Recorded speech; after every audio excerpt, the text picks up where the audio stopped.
கனிமொழிக்கு எதிராக களமிறக்கப்படும் அஜிதா.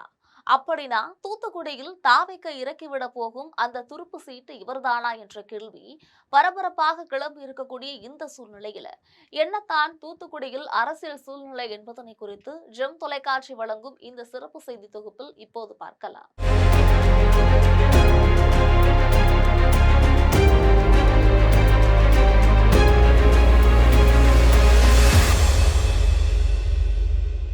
தமிழக சட்டமன்ற தேர்தல் நெருங்கி வரக்கூடிய வேளையில விஜய் தலைமையிலான தமிழக வெற்றிக் கழகம் தன்னுடைய கிரவுண்ட் லெவல் பணிகளை தீவிரப்படுத்தியிருக்காங்க.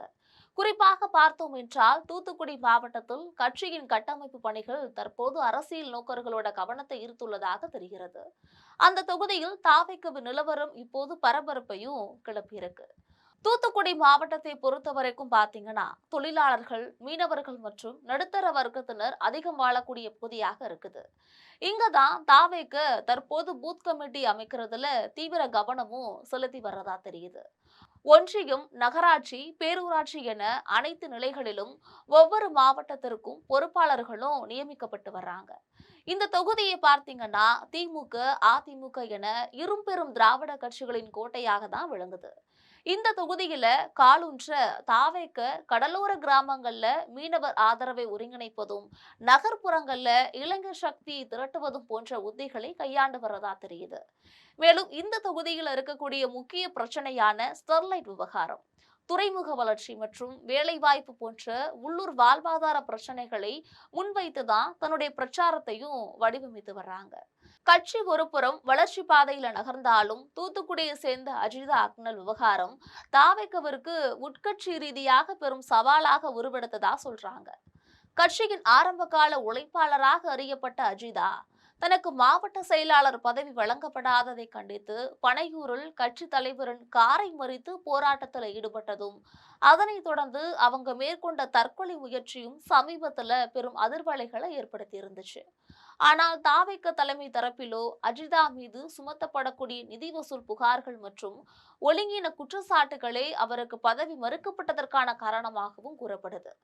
ஒரு புதிய கட்சியாக தூய்மையான பிம்பத்தை மக்களிடம் கொண்டு செல்ல விரும்பக்கூடிய விஜய் இத்தகைய சர்ச்சைகளில் சிக்கியவர்களுக்கு பொறுப்புகளை வழங்க தயங்குவது இதிலிருந்து வெளிப்படையாக தெரியுது.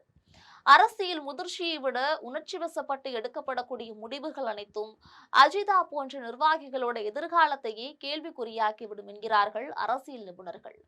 கட்சி விசுவாசத்தை விட நம்பகத்தன்மைக்கே முன்னுரிமை என்பதை தலைமையின் கராரான நிலைப்பாடாகவும் மற்ற நிர்வாகிகளுக்கும் விடுக்கப்படக்கூடிய ஒரு அலர்ட்டாகவே பார்க்கப்படுகிறது. இந்த சூழல்தான் அஜிதா குறித்த ஒரு செய்தி இணையத்தில் தற்போது கசிந்தபடி இருக்கு.